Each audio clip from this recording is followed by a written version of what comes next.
Buick LeSabre. A big V8, the only one in its class. And one thing that's not so big, the price. Over $3,000 less than Buick LeSabre Limited SE. Rather big of us, don't you think? Right now, save even more on Grand Marquis with $2,500 cash back or 0% APR. See your Mercury dealer today. Look through the eyes of the Hawk. News Hawk 5.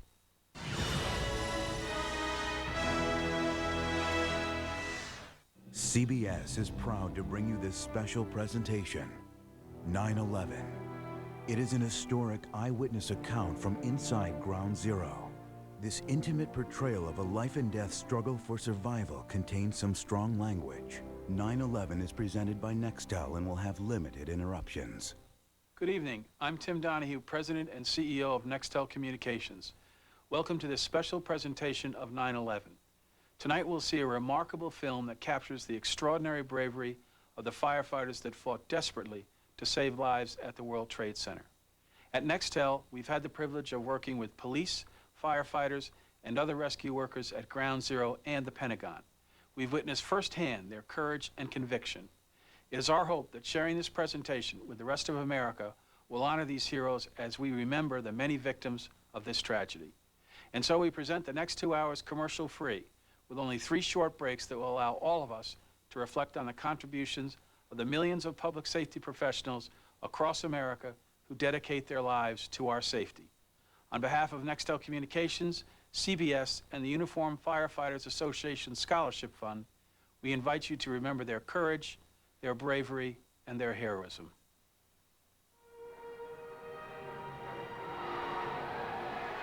Oh my God! Tonight, a new chapter in the most important story of our time. At World Trade Center, we took a hit on that last explosion. One firehouse. We gotta get everybody out! Let's go! 3 filmmakers. I saw the second one hit the other tower. In a place you've never seen. Italian 1, Division 1, where are you, Steve? On a day you'll never forget. Command post in Tower 1, evacuate the building. 9/11.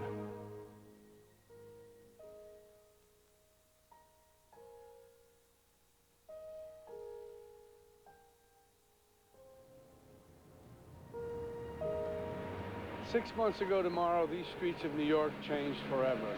We all remember where we were that September morning. We remember how we heard the news, what we felt, what we saw. Tonight, you're going to meet 3 young filmmakers who also witnessed what happened that awful day. Only they saw it from the inside, and it's a view the rest of us haven't seen until now. I'm Robert De Niro. Last year, 2 French brothers, Jules and Gideon Naudet, set out to make a film about a rookie New York fireman. They had no idea they would become eyewitnesses to the defining event of our time, but that they would capture the courage of those who faced hell on earth, and the miracle of a lucky few who survived. The story begins last summer. With the help of a friend and firefighter, James Hanlon, the Naudet brothers were allowed to follow the men of Engine 7 Ladder 1. It's one of the oldest firehouses in New York, just a few blocks from here. For months, the material they shot was routine, uneventful. September 11th was no different, until 8:46 that morning. Engine 7 Ladder 1 was one of the first to arrive at the World Trade Center. Jules Naudet was with them, and his camera never stopped rolling. It's the only footage from inside Tower 1. What you're going to see has been edited with great care. Still, some of the language is rough. After all, these men had never been tested like this before. This is the story of how the city's bravest rose to their greatest challenge on September 11th.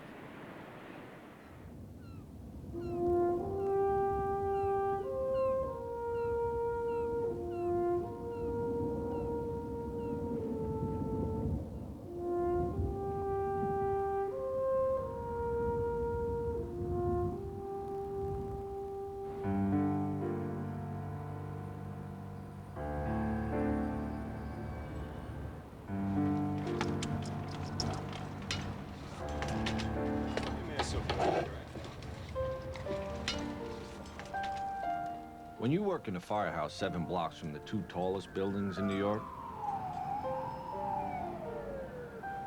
you get to know every step, every staircase, every story. Morning, Jim. Couldn't get too close to that razor blade. I'm James Hanlon. I've been a New York City firefighter for 9 years at Ladder 1 downtown.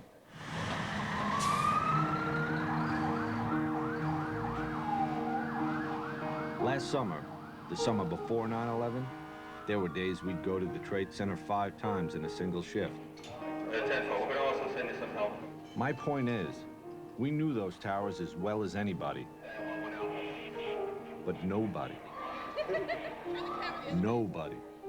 expected September 11th.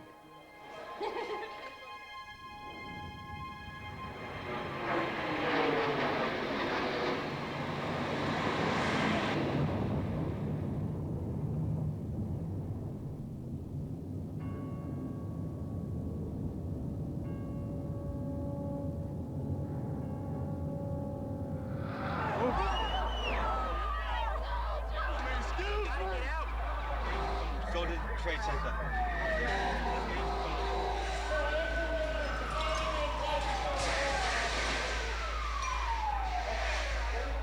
On that day, guys from my firehouse, my best friends, were some of the first firefighters into Tower 1 after the plane hit.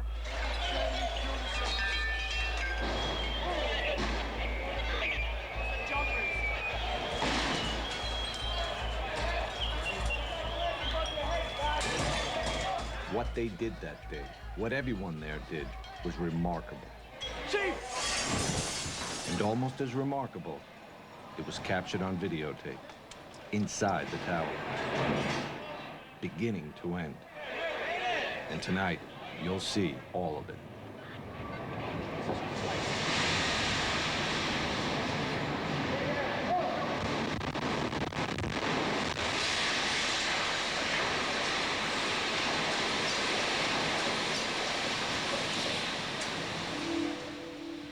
The tape was shot by 2 brothers, Jules and Gideon Naudet.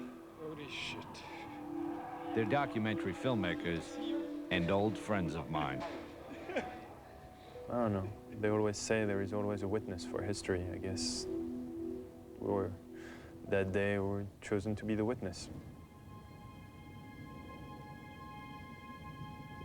The strange thing is, the tape, the whole story, it kind of happened by accident.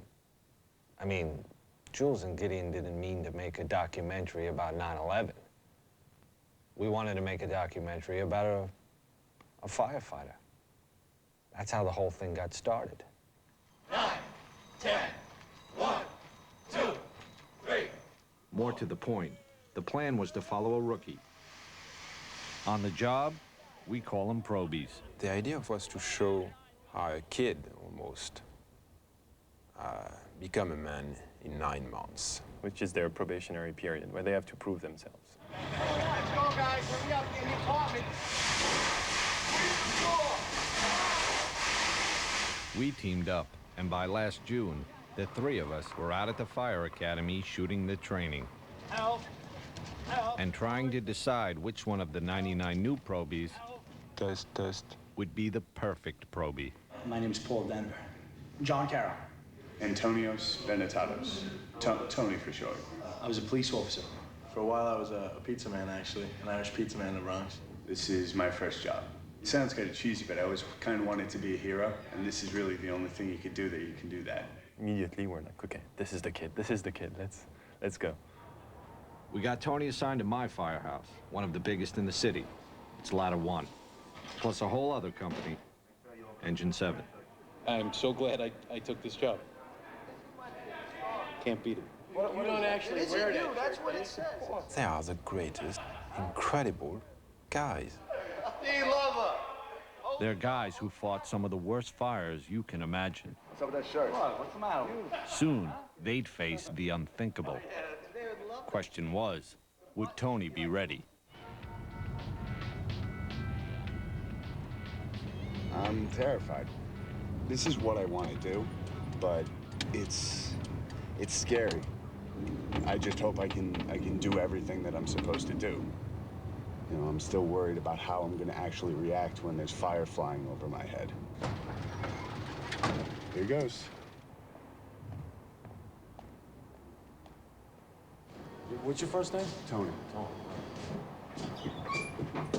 You know you come in on Thursday, right? Thursday? Yeah, I wasn't sure of that. Thursday night. I am now, sir. Do you need to sit down? Sure, thank You want you. to stop calling me sir? I'm a little bit nervous. All right. I want to make sure I do everything I'm supposed to do. Thing is, when you're a probie, what you're supposed to do We got to do the sheets. We change the sheets in the mornings. is pretty much everything. More news and traffic coming up. It's 6:22. I got work to do. I got a job, babe. I got work. I got work to do. I got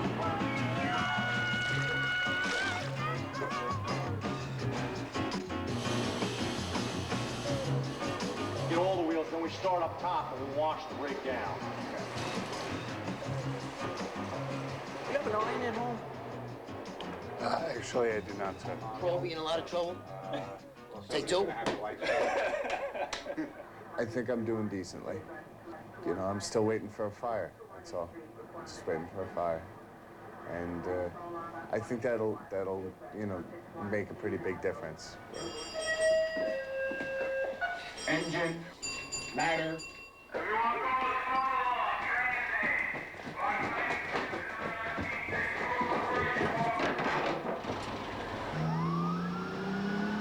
Should we grab that big long thing from the back, too?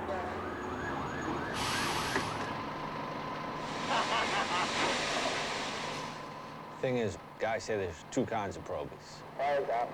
Getting closer. Black clouds and white clouds. When a black cloud comes to the firehouse, that probie, he brings all the fires in the city with him.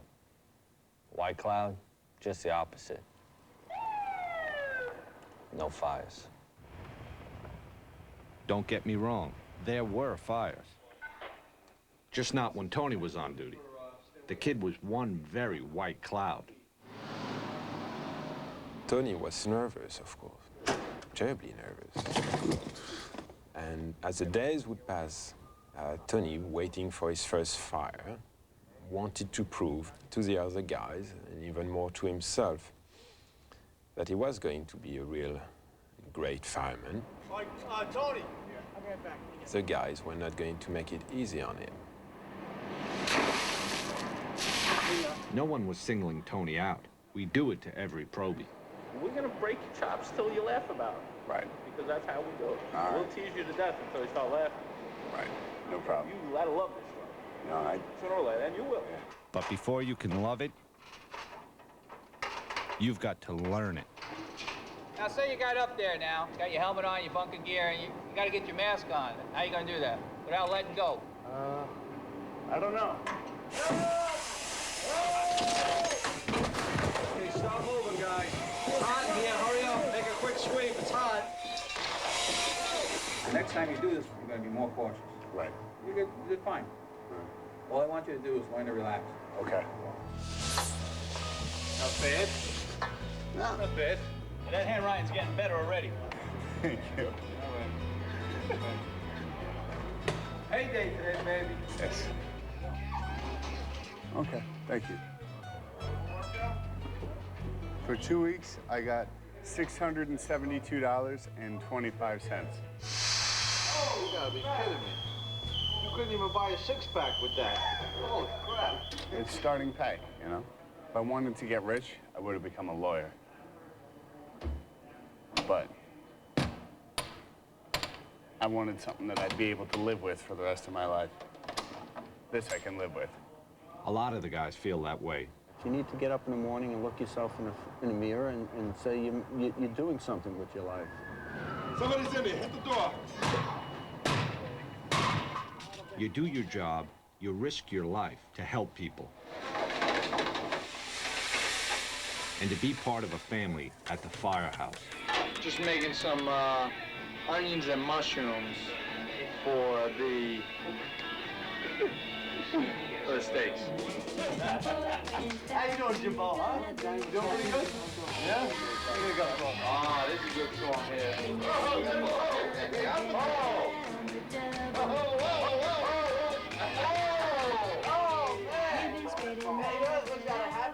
Tell me one other job where everyone sits down to dinner together every night. Now, Steve, you gotta be tired now. Let me help you, Steve, because I think I'm the only guy that helps you in this firehouse.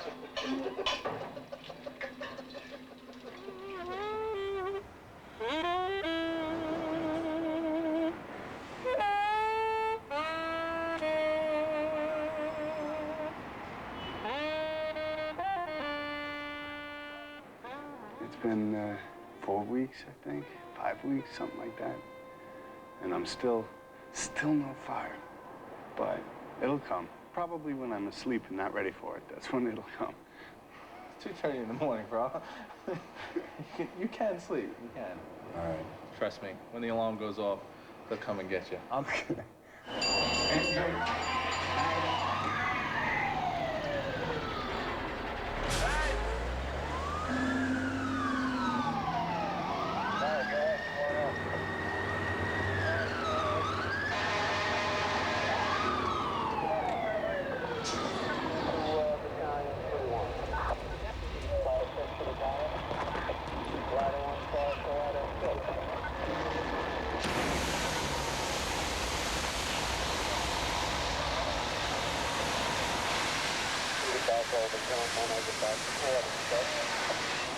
Slow down, Finn! Down there. I got to spray water. You're getting closer. There you are, Tony. Look, your first fire. And it was a car fire, no less. That's all right. My first fire was a garbage can fire on West Broadway in Franklin. Listen, Tony was getting closer. But for the record, that was some flame. It wasn't a real fire. Hey, Chief, come see his first fire. If they're all like that, it's going to be a fun 20 years. Man, there's fire over here. Here's the fire, see? Stretch a line, put out the stakes. By the end of August, we knew that we had a great cooking show, and there were no fires. Waiting for a job. That was a very big concern. But every time we would talk with some of the senior guys, they always told us, well, be careful what you wish for.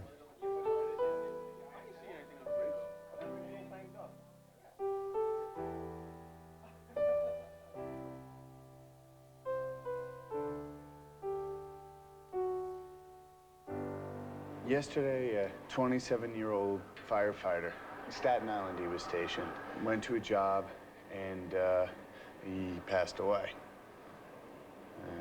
Well, we'll go to the funeral on Saturday, and what can you say?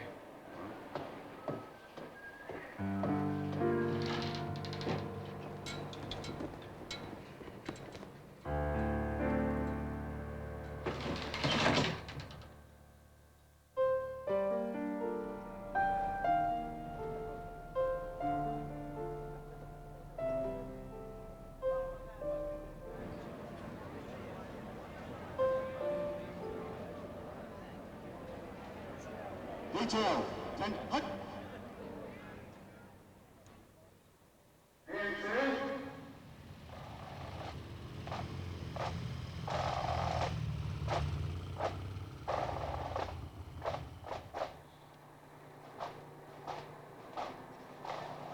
I look back to last summer, and it doesn't just seem like a different time. It seems like a different world. At the time, we didn't think there could be anything worse than losing a single firefighter. And looking back, we were kind of innocent, especially Tony. A bunch of the guys were talking about what different parts usually get them at the funeral. When the coffin went past, that was a little rough. I don't know. I hope it's my last one.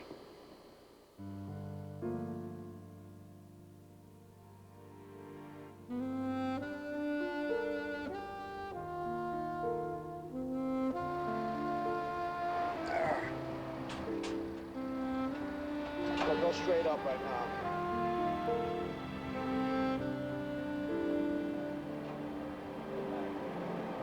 a lot of things going on at all times, you know?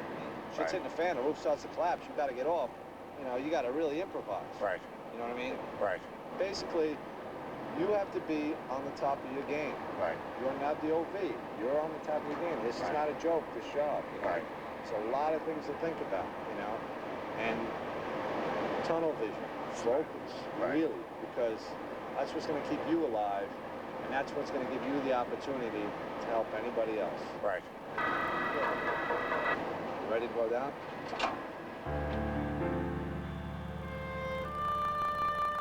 Fire or no fire, Tony had learned a lot that summer. Bring him up, get him over the roof, make sure... Sure, he had a ways to go, but we'd teach him. Far as we knew, there was plenty of time. A few days later, Jules cooked a French dinner for the guys. At least he tried to. Decided to cook leg of lamb, which I told him for a long time was one of my specialties. I think he cooked one, and we really needed at least 5. Where's Frenchie? A couple more meals like this, we'll be able to share shirts. All right, I got a small piece, so what? I'm a mistake. We stayed up late, just telling jokes and busting chops. That's it. That's all that's left. This is the best part of the meat. Even though the guys were making fun of us because we didn't cook enough, we were all having a great time. We're getting accepted.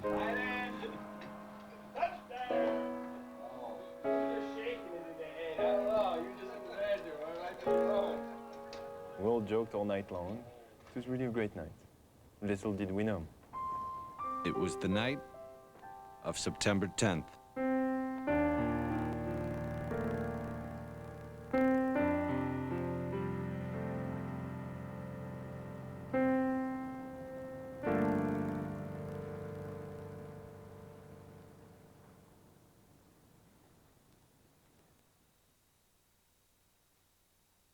(9/11), presented by Nextel. Good evening. I'm Tom Ridge. You're about to witness a remarkable display of courage. Faced with the worst, the firefighters of Engine 7 Ladder 1 gave us their best. But the heroism shown on 9/11 happens every day, in every corner of America. Our firefighters, law enforcement officers, and EMTs are doing their duty to secure our homeland. It is our duty to support them. President Bush, working with Congress, is moving forward on a national homeland security strategy to give first responders, like these firefighters, the equipment, training, and communications they need. We will build up our public health system to combat bioterror, use technology to help secure our airports and borders, and work to get law enforcement the information it needs to stop a terrorist attack before it happens. The best way to honor the victims of 9/11 is for all of us to show our best. Contact USA Freedom Corps to find out ways to serve. Thank you.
Firemen live to help others live. It's that simple.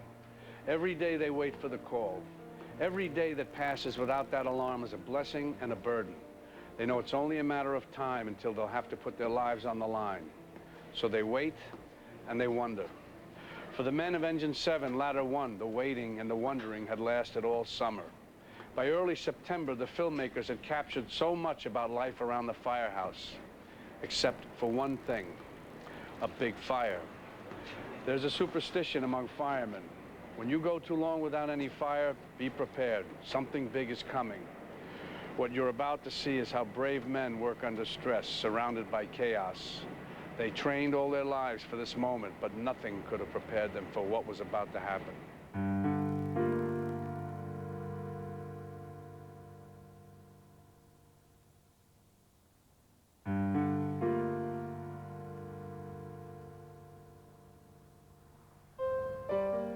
It's going to be a beautiful day today. Sunshine throughout. Low humidity. Really a splendid September day. The afternoon temperature about 80 degrees. Great weather for the primary election. Tonight, clear and cool, low 60 in Midtown. It's begun to sound like some sort of a cliche. But really, September 11th started out like every other day. 8 o'clock in the morning, Don't throw the fat away. the day guys were just coming in. I was off that day. 13 guys from my firehouse were on. Around 8:30. Engine, ladder. I believe the run came in. Get the run for the gas leak, or an odor of gas in the street, actually, I think it was. It's just Lispinard and Church, odor of gas. Yeah, I don't think anything of it. You get on the rig, you go, you say, all right, it's an odor of gas. Jules was riding with the battalion chief, Joseph Pfeiffer, videotaping. It was just another call. I'm riding with the battalion chief. It was basically camera practice. See, Jules had only been shooting for a few weeks. Before that, Gideon was the main cameraman. Every time the battalion goes, I go. You know, I just need to practice, so I shoot. What's your temperature? And I don't stop. Gas mains right here. Right down. We checked the area with meters, and it was kind of routine. It was 8:46 in the morning. That's when this stopped even resembling a normal day.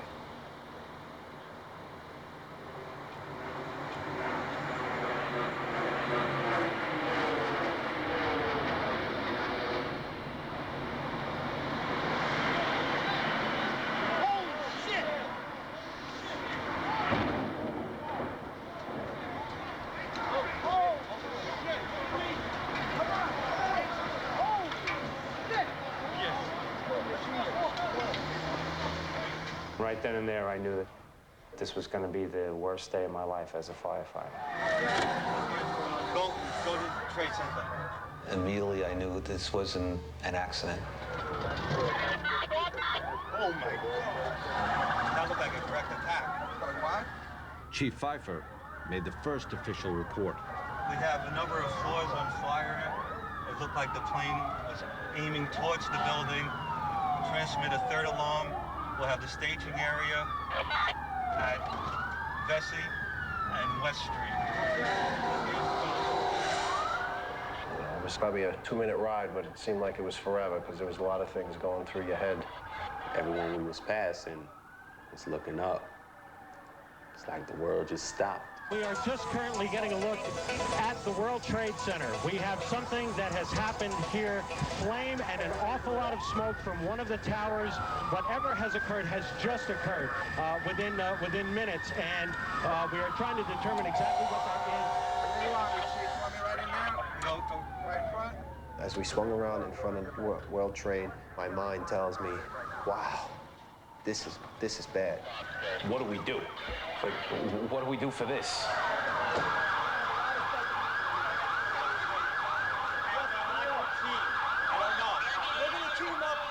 We park right under the awning of One World Trade Center. Chief Pfeiffer puts his gear on, and I remember asking him, you know, Chief, can I come in with you? I want to come in with you. And he says, yeah. Yeah, you stay with me. Come in with me, never leave my side. Let me know I go in, and I hear screams, and right to my right, there is 2 people on fire, burning. I just didn't want to film that. It was like, no one should see this. Pfeiffer was the first chief into the building. Right away, a guy from the Port Authority told him the damage was somewhere above the 78th floor. But all you had to do was look around. It was obvious.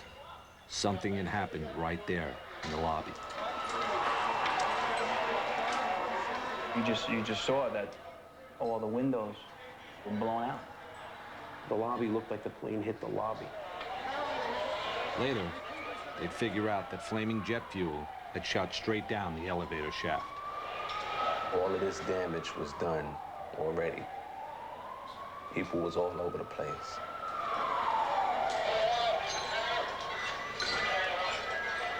So you knew it was going to be worse when we got upstairs.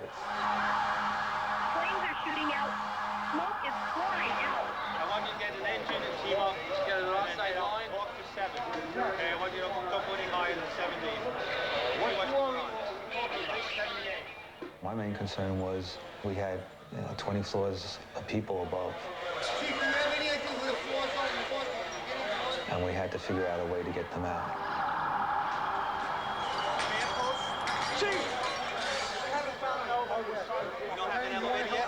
As it turned out, we had no usable elevators.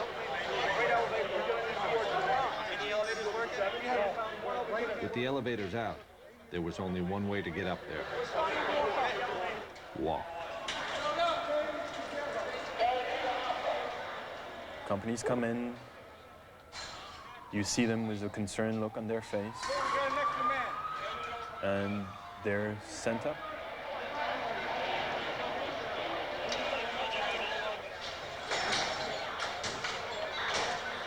A firefighter in full gear, carrying 60-something pounds of hose and equipment.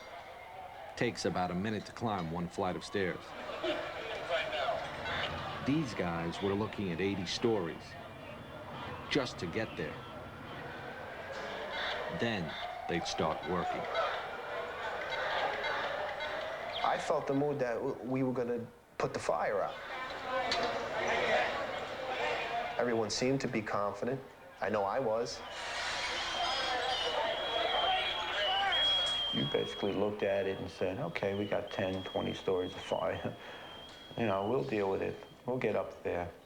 We'll get to it.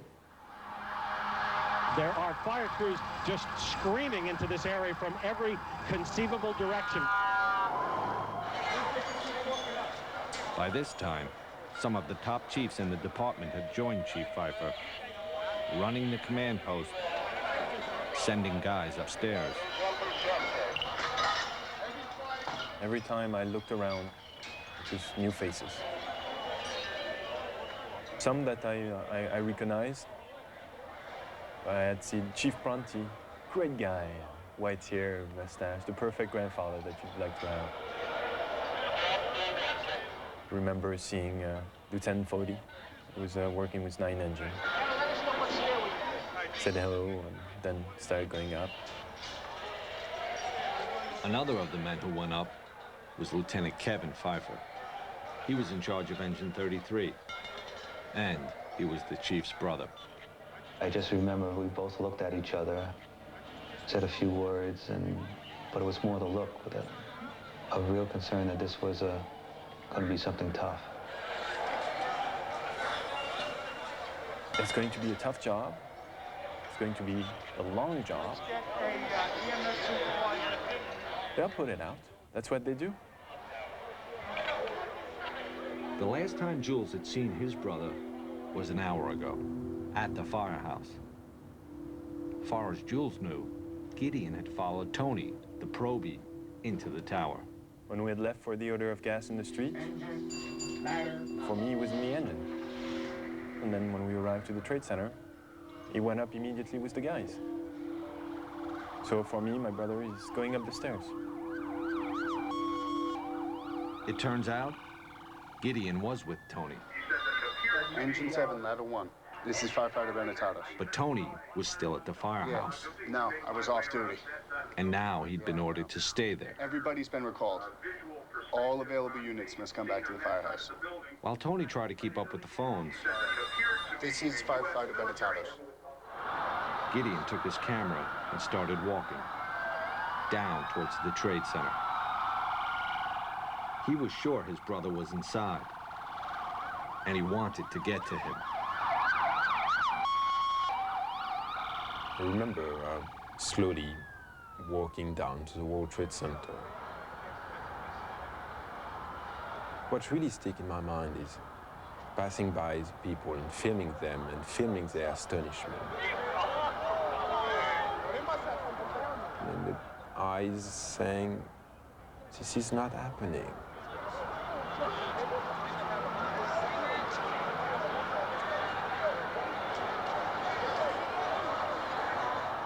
And remember tilting the camera back and forth between the people and the tower in front of me.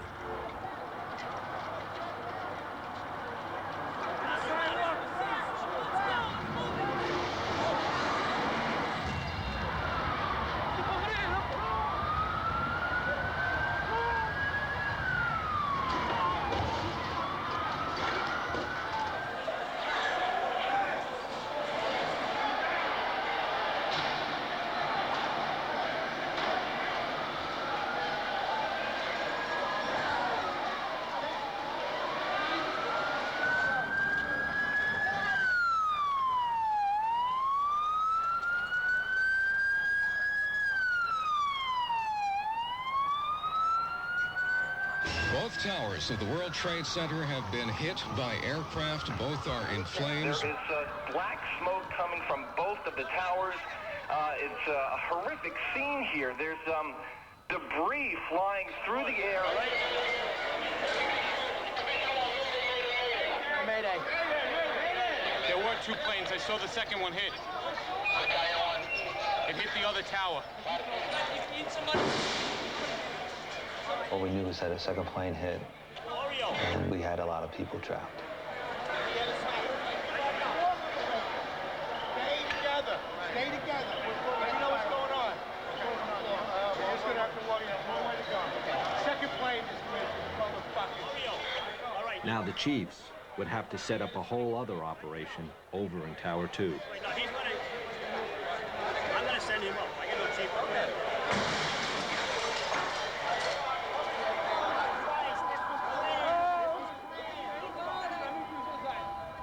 When the second plane hit, that's when you could see fear. Both of them are on fire. You could see it in everybody's eye. Tell your co-workers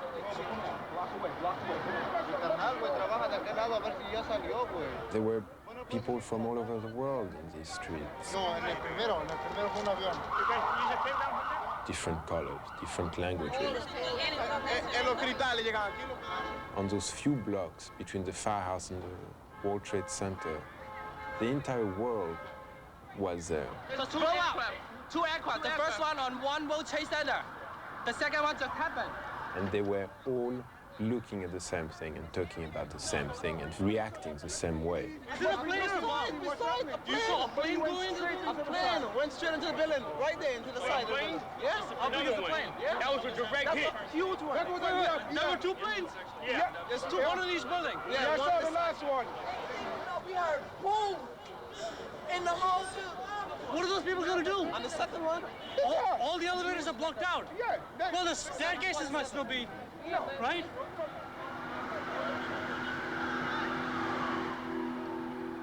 Stairs were crowded. People were coming down burned. Upstairs in Tower 1, the guys from my firehouse were now 10 floors up and climbing. If we did talk, it was to the people coming down, trying to comfort them, tell them it's all right, get out, stay calm. I wound up finding a woman in the C staircase. Her arms were all burned.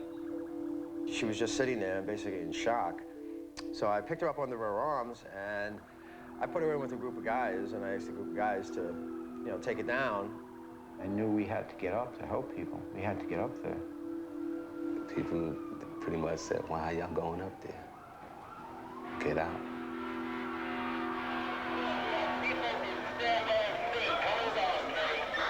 Their concern was to get everybody out. That was the key. As much people out as possible.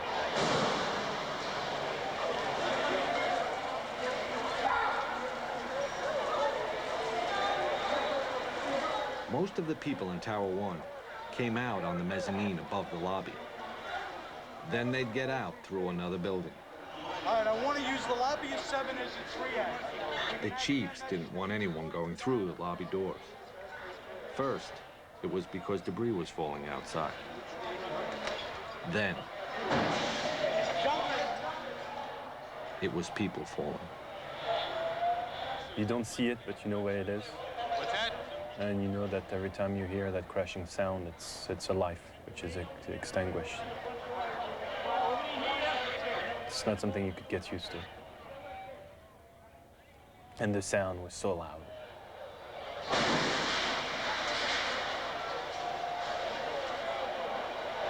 I just remember looking up, thinking, how bad is it up there that the better option is to jump?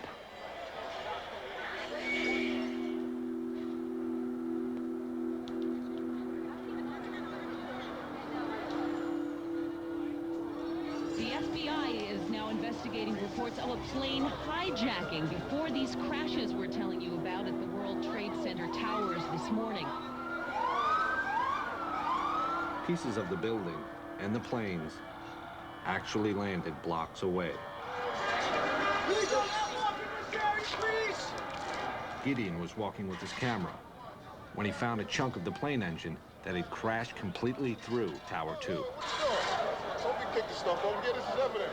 No, you don't kick it. All right, just get out of the area. Just go. This is evidence. You're kicking stuff. What's the matter with you? That was as close as Gideon would get to the Trade Center, without a firefighter anyway. So I decided that the smartest thing to do was to slowly walk back to the firehouse and find a way to go to Jules. We're just getting word now. One of the two planes was hijacked after takeoff from Boston. This is two airplanes have crashed into the World Trade Center in an apparent terrorist attack on our country. We now have reports of a fire at the Pentagon. Fire at the Pentagon being reported this morning. I was just saying that officials are calling this an act of terrorism. They're saying that's clearly what it is, clearly not an accident. Arriving back at the firehouse, and Tony is still alone, and he has no clue of what to do. The Pentagon's on fucking fire? War. This is war. And just by listening to him, freaking out and swearing and behaving like I've never seen him behaving, Tony was expressing what we all felt. At that point, I saw the fireman in him taking over. I can't believe the fucking Pentagon. Somebody has balls. I mean, a few times he was just pulling his gear and about to rush to the door, realizing that he was the only one in charge of this empty firehouse, and going back to the house watch and looking again at those pictures on TV, and just to make sure that it was real. We have these two enormous explosions at the World Trade Center here. Tony just wanted to go there.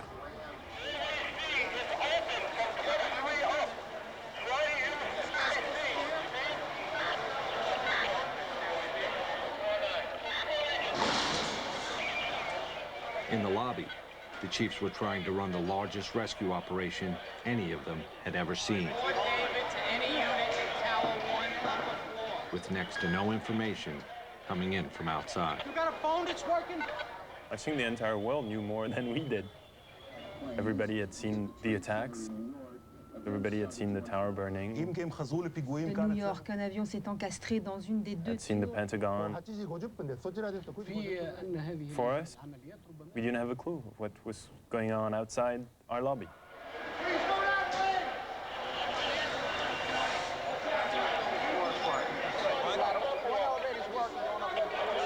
What elevator's working?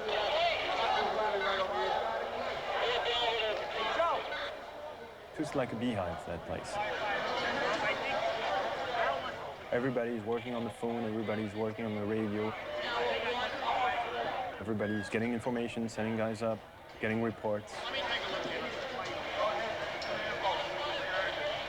And just trying to get this thing under control.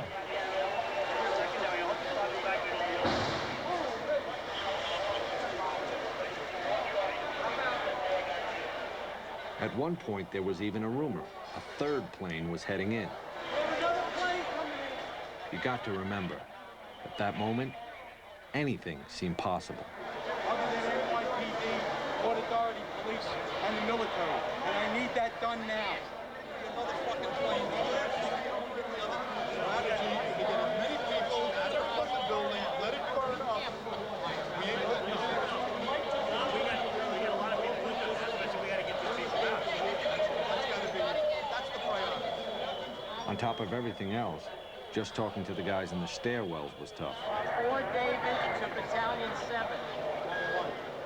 The tower's internal communication setup had been knocked out by the crash. That left fire department radio. Suddenly, you have hundreds and hundreds of firefighters that have radios.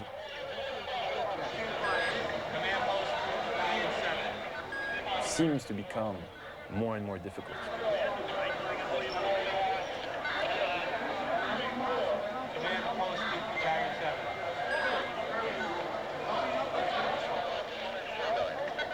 OEM 1 to base. Please provide me again with your location. Is there anyone in this car?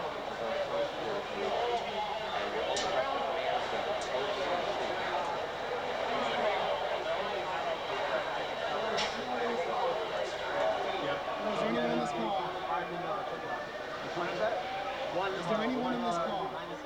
You had one guy from the WTC who was trying frantically to reach anyone on the elevators. 69 car. Anyone in this car? Oh, is there anyone in this car? And going through the list, Hello, is there anyone in this car? and there's about 98 elevators in the World Trade Center.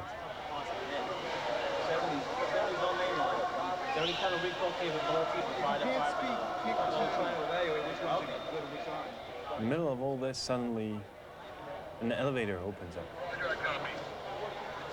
And you see people not having a clue of what's going on, because they've been stuck in there since the first plane hit.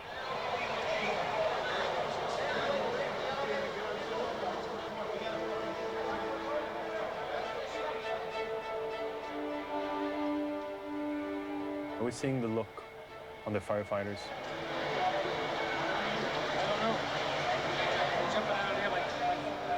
It was not fear, it was what's going on. Disbelief. That made me panic a little bit. That made me panic.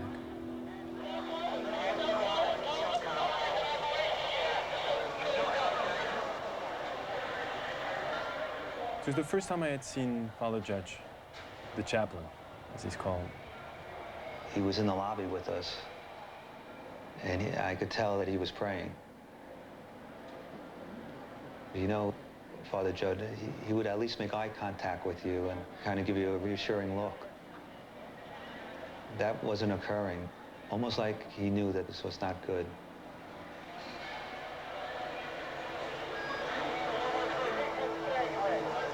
This is a dangerous way to go out.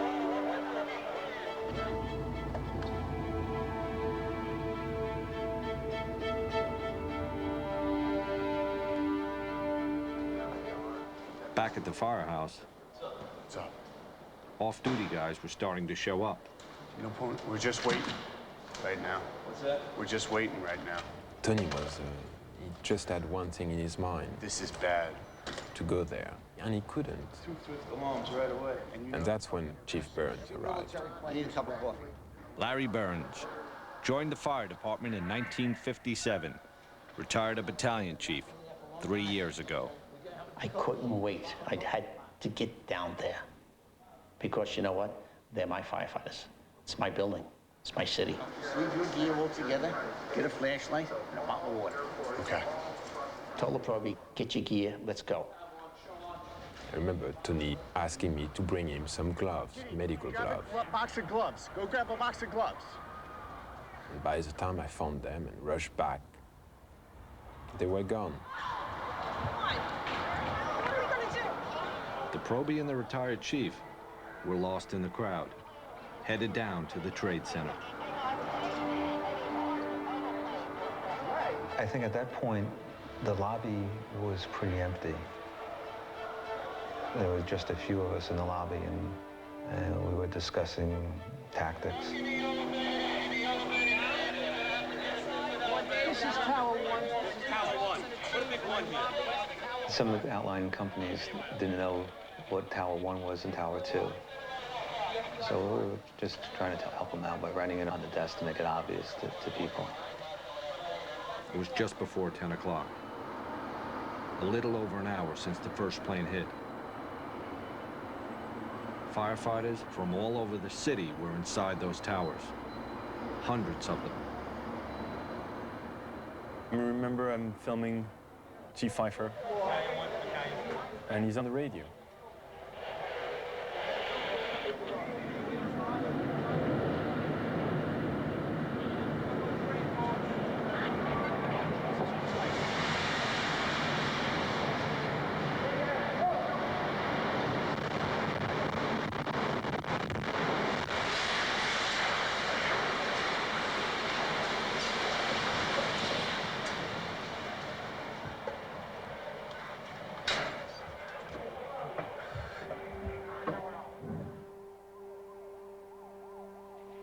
A situation that started bad just gets worse and worse and worse.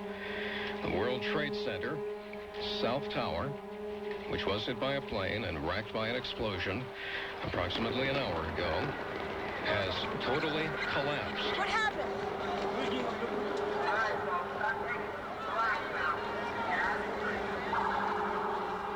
If you're just joining us this morning, you're in for a horrific surprise. The scene here is just one right out of one of the movies you would see in Hollywood. People walking around with cell phones and tears, holding their heads, looking up at what's left of the World Trade Center and just shaking their heads in disbelief. Out on the street, everyone knew what just happened. The South Tower was gone. They saw it collapse and ran.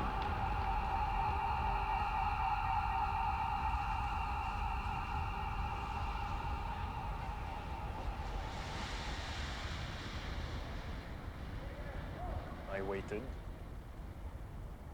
Time slowed down and everything became pitch black. Everybody all right? Yeah, I'm okay. How's the way out of here? And then realized, okay, I'm not dead. Yeah, right here. So let's turn on my floodlight on top of my camera. All right, come on down this way. Yeah, let's get out the way we came in. Come on back. Everybody down. Inside the Trade Center, all Jules and Chief Pfeiffer knew, Well, yeah, right here. all anyone knew, was that something had gone terribly wrong. All right? No, come in. They asked me, you with the light, to help us out. We gotta get everybody out. It was pointing my light wherever they needed. Where's Chief Cowan? Right here. Where's Chief Cowan?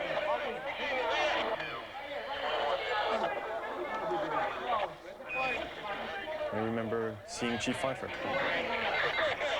Command post from Tower 1. All units, evacuate the building. Command post to all units. He gave it right away, very calm, didn't wait. And it was, for him, it was a precaution. It was, okay, something wrong is happening. Let's get everybody out. Where's that flashlight? From the tone of his voice, I knew that it was no normal thing. I knew it was time to leave. I remember saying to the guys, well, we're on our own now. And put a first time I looked in someone else's eyes and saw fear, which you don't see with firemen. We orderly evacuated. It was such a long walk, 21, 17, 16, 15, 14, 13. I was going down the stairs. I can remember a fireman resting on the landing and telling them, you know, we've heard a mayday, get out of the building. I don't think they, a lot of them, I know for a fact, did not take it serious. Sarge? Hey, Pete! Come on, Pete! I was not even consciously filming. I was just had my camera by my side and pointing the light wherever they needed my light to actually help someone. And then I realized it was Father Judge. Hey, guys, here, we need a hand here. We saw him lying at the base of the escalator where we were. And I removed his white collar and I opened up his shirt. And I remember checking for his pulse and realizing at that time he was gone. All right, we got 4 guys. Yeah, I got it. Top of the escalator. Top of the escalator? Top of the escalator.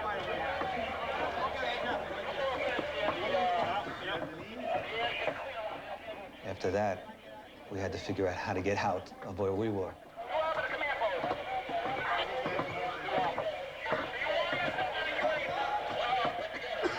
Because if you go out this way, right where we are now, people are still jumping, debris still falling, and it's too dangerous. You cannot go out this way. From World Trade Center, we took a hit on that last explosion. Which way?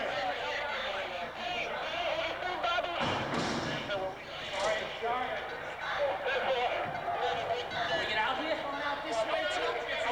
Go across.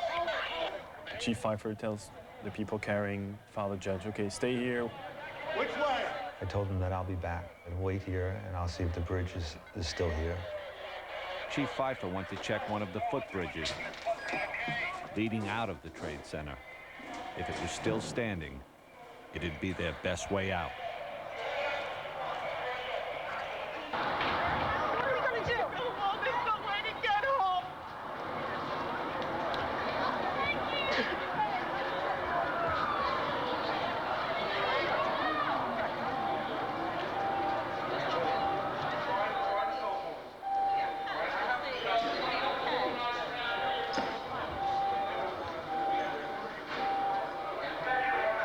Did you hear what happened with the other tower? You see the tower collapse? It's top for the whole thing. Looked like the whole thing. We'll head down together. Without And now I wonder for the first time if Julie's still alive. I never thought about it before. Honey, it's a terrible, terrible day. I'm sure they're happy. I realized that Jules could be dead at that very moment. And I was feeling so responsible. I was the one who put him in this situation.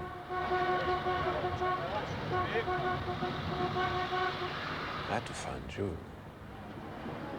Gideon hitched a ride with 3 off-duty firemen, determined to get to the Trade Center the only way they could,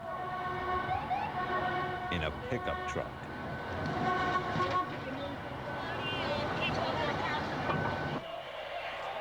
You shouldn't have even come in here, man.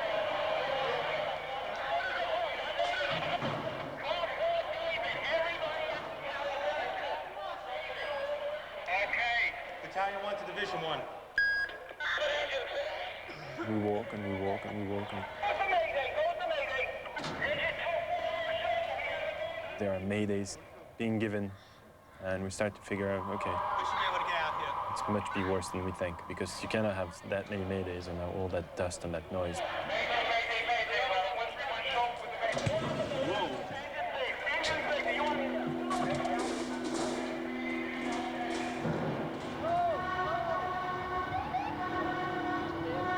That's when I felt the danger for the first time. it was all around you. I mean, every single cell of your body was telling you, you know, you should not be here.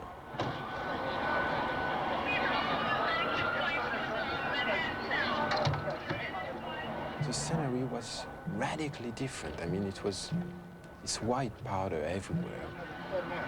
Take yourself as mask. Get masked, we get an extra cylinder, and then we're gonna go in. Just a few people here and there.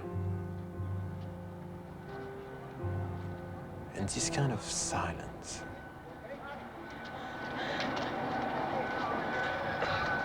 You have ambulances straight down. Of course, there's no word on casualties. You have ambulances straight down. But suffice to say, the loss of life presumably profound. Ambulance straight down. Ambulance straight down. Hoorah! Of course, at this point, everyone's concern is just getting north, getting away from the World Trade Center, as well as finding out where their families are. The south tower of the World Trade Center just minutes ago collapsed to the ground. Only one tower is standing at this point. I have a direct line of sight to what is left of the World Trade Center. The fire continues to burn. I can see the flames through the thick smoke.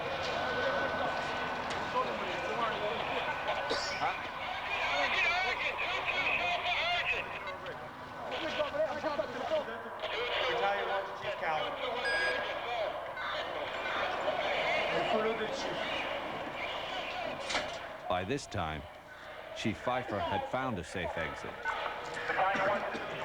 and tried to radio the men in the lobby. No answer. So we walked across the bridge back towards the Trade Center. Still trying to call on the radio and not getting through.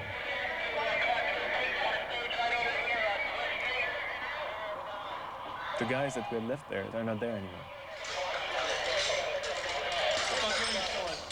They had already gone out another way, carrying the body of Father Michael Judge down the street to St. Peter's Church. They laid his body on the altar. Father Mike's death certificate is number 00001, the first official casualty of the attacks.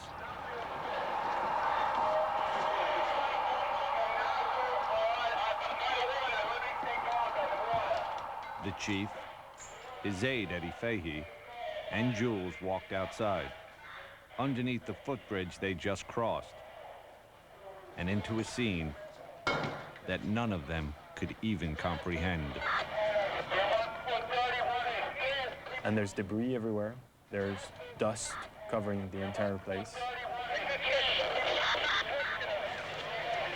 And we look, and the tower's here. So we say, okay, probably it was something else. The tower is nice, it's standing. The other one, we can't see it, but it's probably just, you know, on the other side, and no one tells us. We have no clue.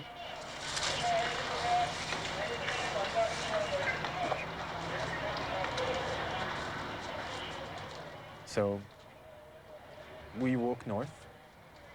Just trying to figure out what took place here, and then try to gain some control. And then was just a sense that this wasn't a good place to stay.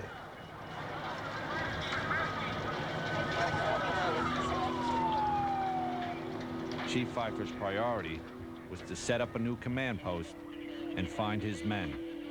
Right now, they were coming down the stairs. At some point, I started to run. I don't even know if I was touching stairs on my way down. When I got about to 3 or 2 is when I started to think of my family, you know. So I got to get out of here. When we reached the lobby, I joked about it. I said the command post was abandoned. The board was set up and nobody was there. I said, oh, this is not a good sign. Yeah.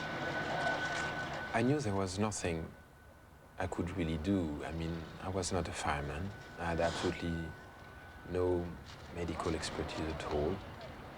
I was just a civilian. But as a cameraman, yeah, there was something I could do. And it was to document what was happening. So the cameraman took over and just filmed. Gideon had made his way as close to the tower as he could.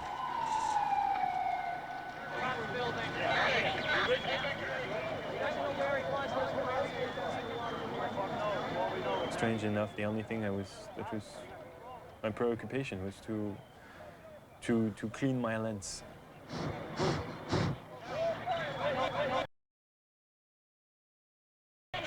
Jules was with Chief Pfeiffer, who was plotting his next move.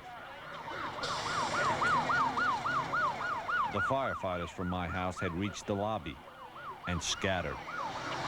You know, kind of walking at this point. We knew we were out of the building, felt we were safe. Unfortunately, there were people jumping out of windows. You could see them hitting the ground all around you, debris hitting the ground.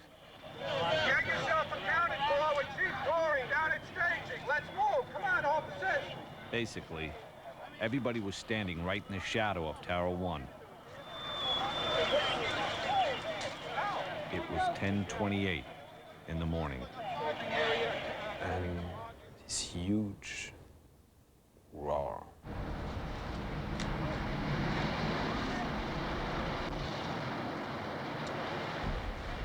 And I don't even have time to think at that point. I just run.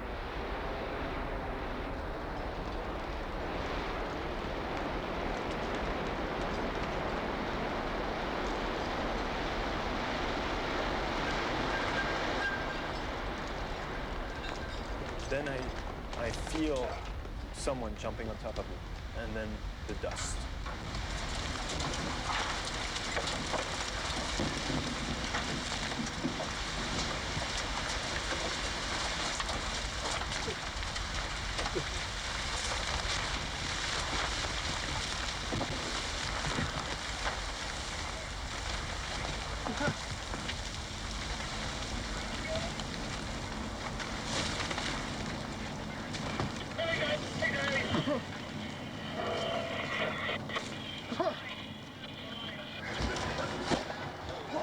At that point, I realized that I was going to die.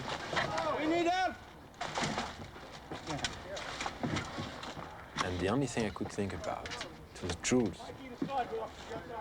And I remember telling myself that if I would survive that, I would be a better brother.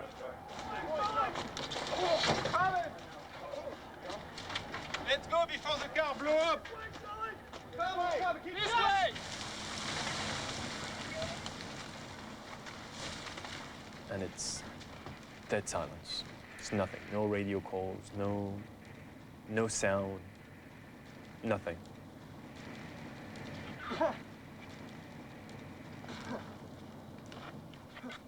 And I feel the person who was on top of me get up. Get out of here. Yeah. You with me? Yeah. And I recognize it's Chief Pfeiffer's voice. And I just realized it's just, you know, it jumped on top of me to protect me from all this.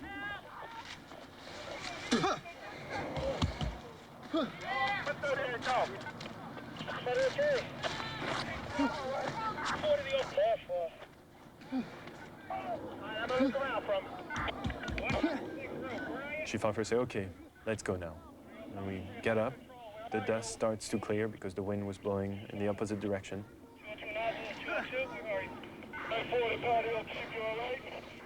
After that, it was just trying to literally walk around the block and regroup and walk back to the scene and see what we could do.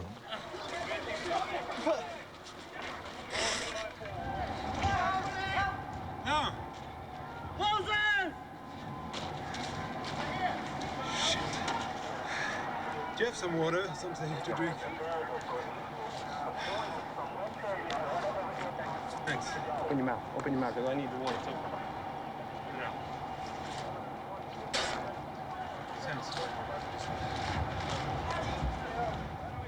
I had been in this street 3 times in the last hour. The first time, it was full of people. The second time, everybody was running away from it. And the third time, getting out of the last collapse, there was just nobody. And everything was white. everything was covered by the dust.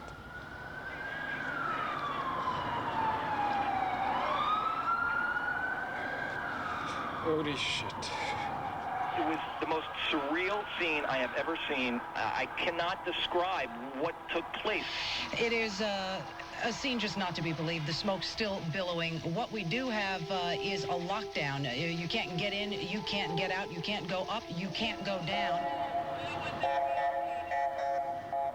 I see that I'm still in the middle of the street, and I see there is a little deli. Seems to be open in the corner. Yeah, we're getting on 2 now. Oh, okay. Come on, guys.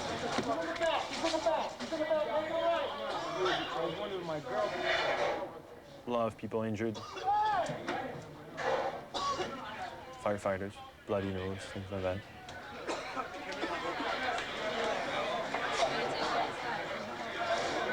And then it hits me, but now where is my brother?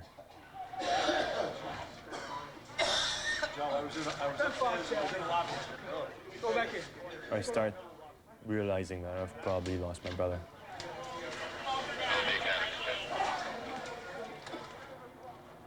So I try to go back to the World Trade Center. I need to go find my brother. Where are the guys? I have no idea. I was with Chief Pfeiffer. And I'm in the middle of the street walking, and a cop approached me and says, you know, who are you with? I'm with the chief of with Battalion 1. Oh, you're Battalion 1? You got ID? I have my letter of, from the commissioner. Take your letter and your camera and get out of here. All right? Go. So I go back up, walk north, not really knowing where I'm going.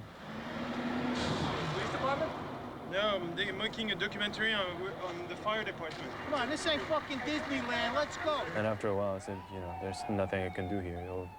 I need to go back to the firehouse. Maybe they'll have some news, and maybe he's already back there. But at that point, I think he's dead. And it becomes too overwhelming.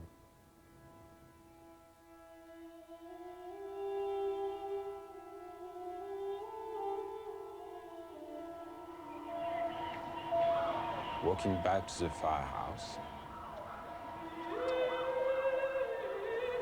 and not trying to think for 1 second about troops. That was too much. Don't worry, honey. We'll stand with you.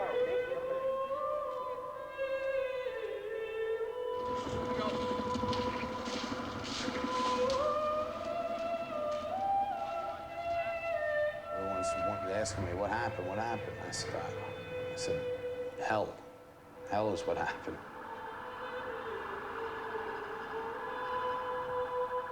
It just came down, and it wasn't supposed to come down.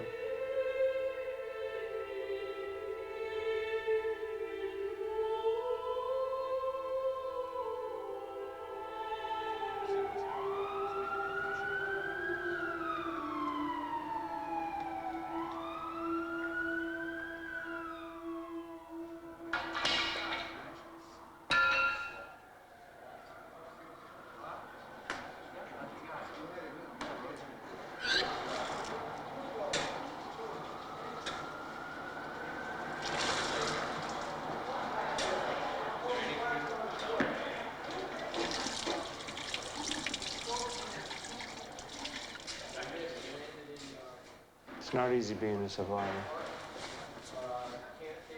Little to little, the guys started to come back, one by one. Can't explain why I'm here and there's so many dead. Very emotional. A lot of guys are crying. So many thoughts and emotions and...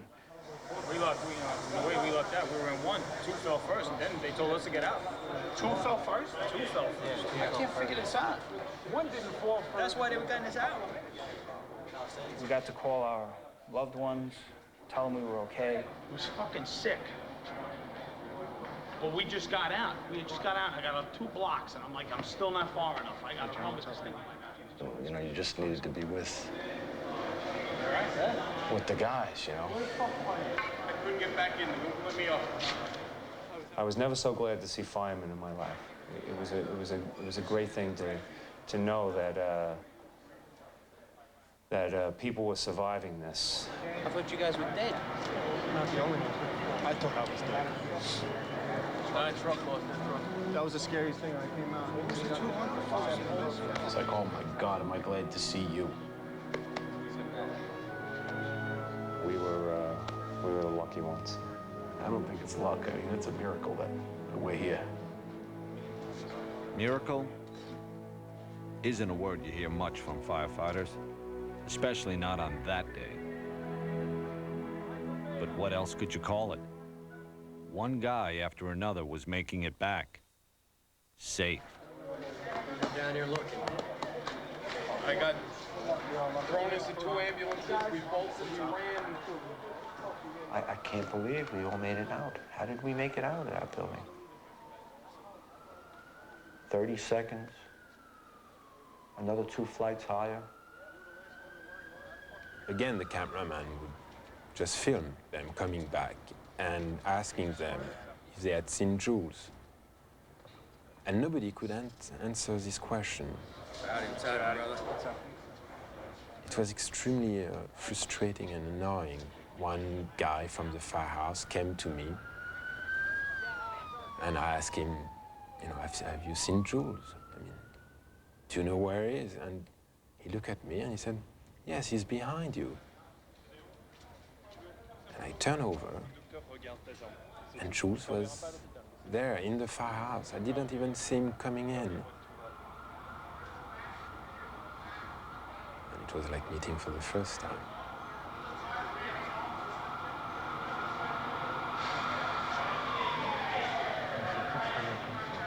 Hein? Écoutez-moi, moi j'étais en vie, je savais pas si tu étais dans le camion, mais je les voyais pas.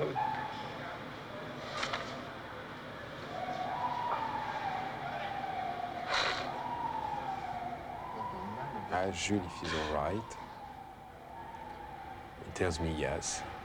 He tells me that he was all that time in the lobby.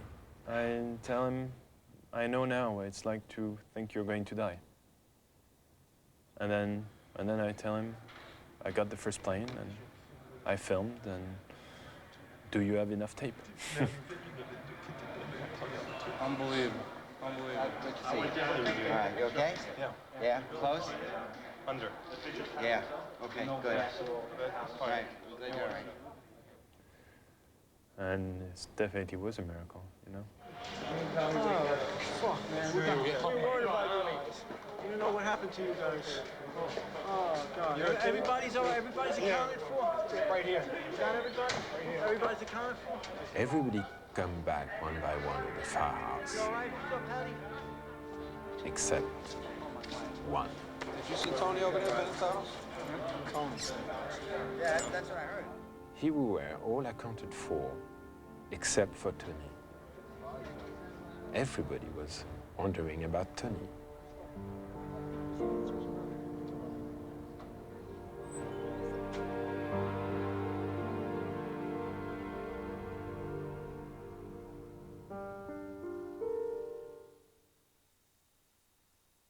(9/11), presented by Nextel.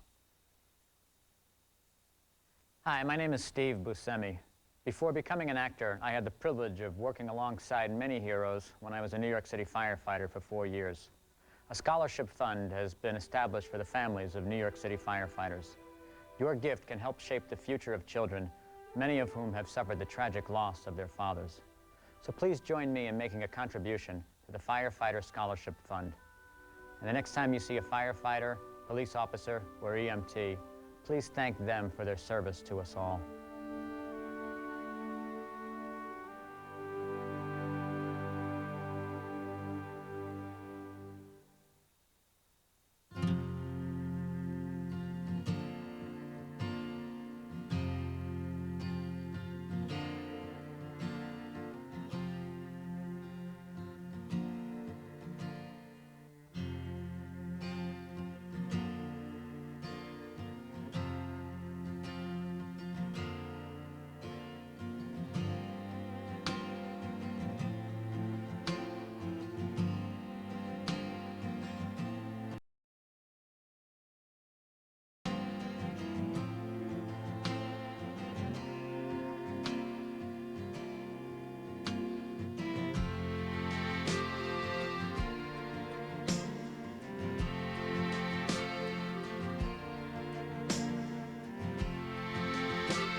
there is not anything recognizable of what were the two trade towers, nothing standing out from those clouds of dust at this time.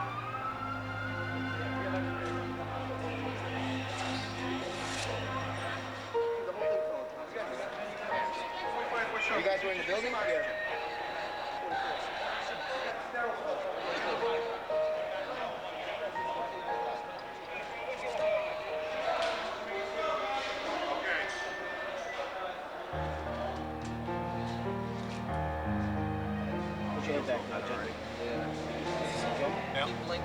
Oh, that day changed everything. I think I got fibers in there. You got fibers in there. When I came back that day to the firehouse, one firefighter came to me and he said, you know, yesterday you had one brother. Today you have 50. Good to see you.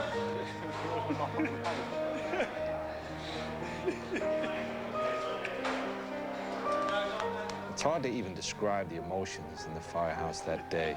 And it was just like, you heard the ground rumble, and it was just fucking debris was just chasing you. We were running, hauling ass. I mean, fucking. On one hand, you're celebrating.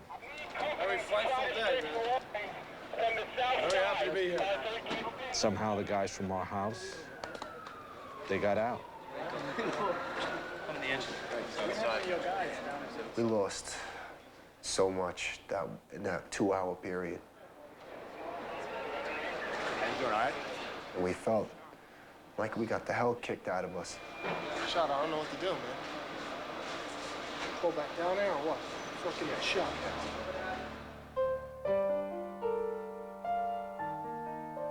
At the same time, we knew hundreds of firefighters, thousands of people had to have died in those towers.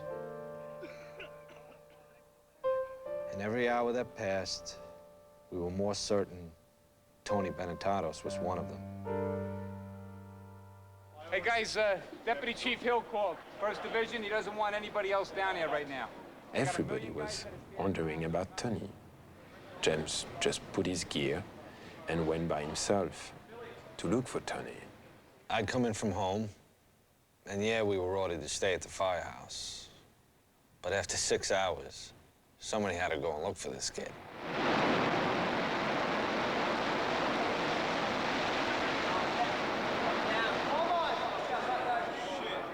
It's gone, man. 17 down? I got down there just as 7 World Trade finally collapsed. Hey, Rick, they've been going live with you the whole time. No sign of Tony anywhere. It had to be almost 6 o'clock. 9 hours after everything started. Hey, Benetatos! That Tony just walked in. I walked in like a daze, and they were all like, hey, it's Benetatos, you're all right. What's wrong with your hand? Anything? No. No? You all right? Yeah. Chill out. How you doing? You okay? Yeah, I'm all right.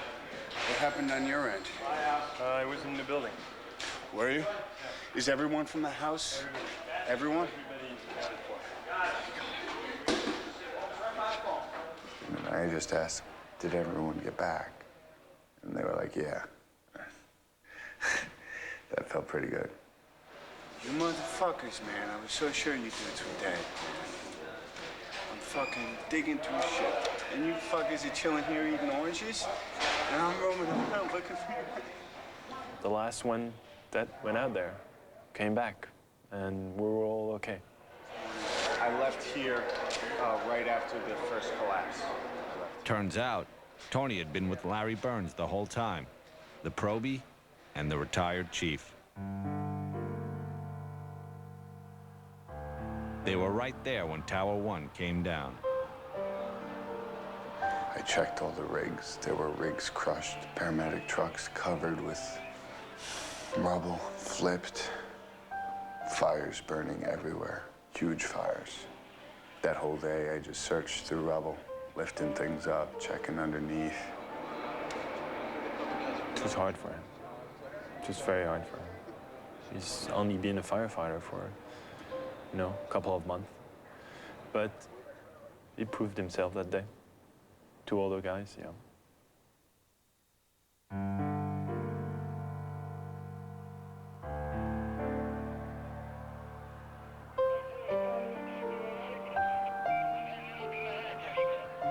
There was so much that we didn't know about that first day. Who had attacked us, how, why. All we knew is that nothing would ever be the same. And then, of course, the images of the replay that never stops, of the planes hitting, the towers coming down. And it was like, okay, enough TV. Thankfully, the power went out about that time, so it was a relief. This generator may be in the courtyard, and then we'll hook the lights into it. I got 2 more sets of lights coming. The entire downtown Manhattan lose power. It was really this feeling that we're going to be there for a long time. Just a short while ago, Mayor Giuliani held a news conference saying it's important not to lash out in anger because of the attacks on the World Trade Center. Most of us stayed at the firehouse that night, trying to take it all in. The roof of the Marriott, we were on the roof of the Marriott. There was parts all over the fucking place. Legs, feet. It was nasty.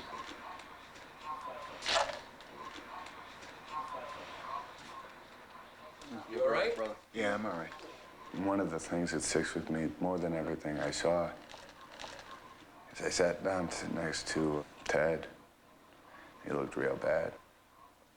I said, Tony, man, it was raining bodies. And just the way he said it, man, the man had been through hell. Good evening. Today, our fellow citizens, our way of life, our very freedom came under attack in a series of deliberate and deadly terrorist acts. It's a very depressed, dismal, miserable mood. Hundreds of your firemen, thousands of civilians are gone. As quickly as you blow out a match, they're gone. Flip a switch, they're gone. That's it. These buildings came down. Gone.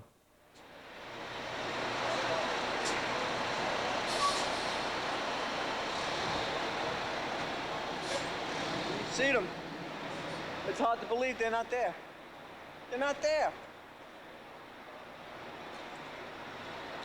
This was my first reaction. They're gone. There is no more World Trade Center. No.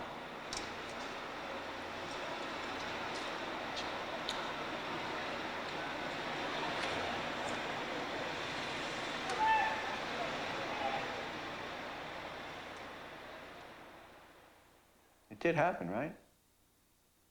It's not something that I'm going to close my eyes and open them again and I'm going to see the tower, right? It's not there.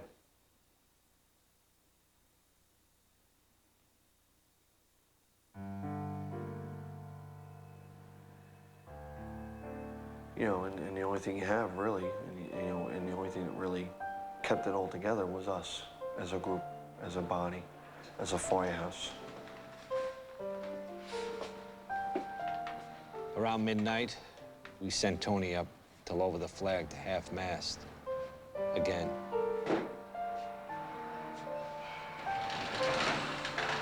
There's going to be a lot of pain to deal with in the future. I have a pretty good friend who was in my academy class, in my squad, who's among the missing. A lot of guys, we all lost friends and family. I don't want to ever have to put that thing at half-mast again for the rest of my career. That's it.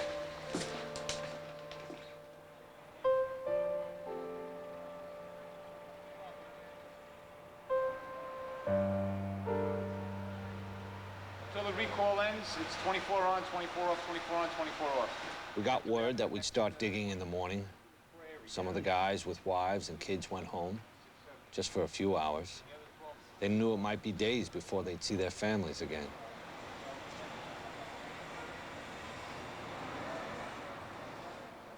And the kids came out, and we just kind of all cried in one big hug. And it was, we just cried. Probably the best entrance I ever made to a place. And I got home about 2 o'clock in the morning, hopped in the jacuzzi with my wife. But that's another story.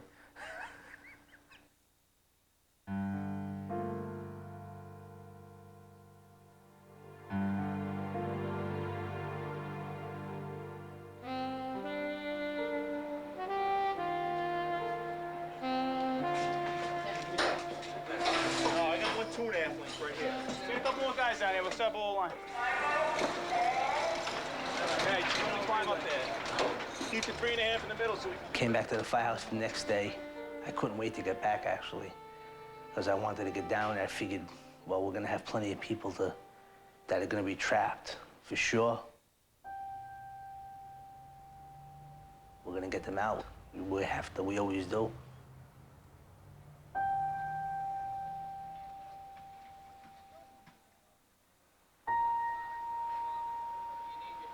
I don't know if anyone's really pulled themselves together. Focus on what you're doing today. There'll be time enough in a couple of weeks to really take in what happened to our guys. But today you must focus on what you're doing.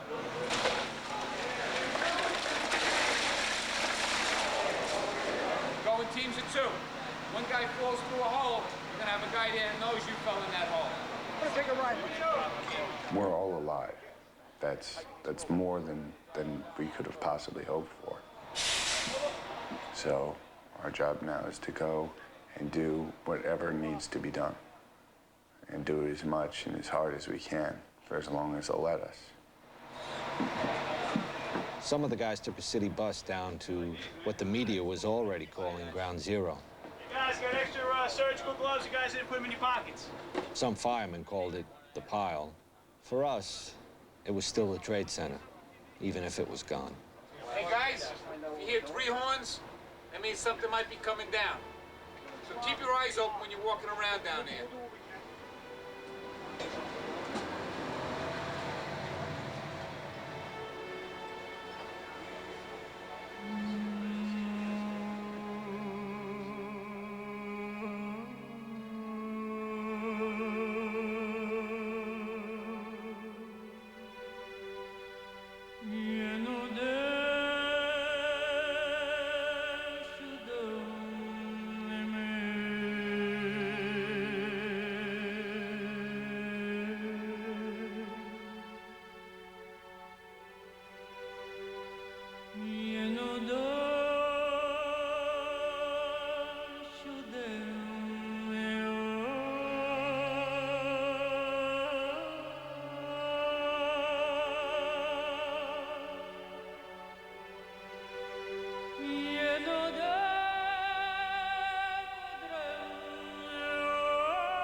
And I just realized something that I always wanted to deny is how evil can be.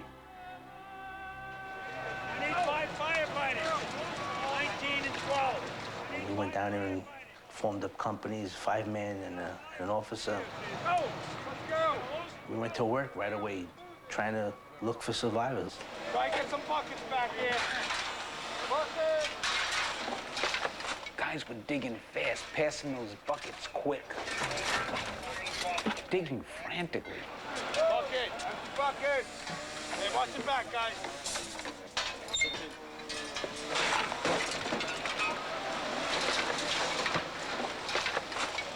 start digging, and all of a sudden everybody would say, quiet.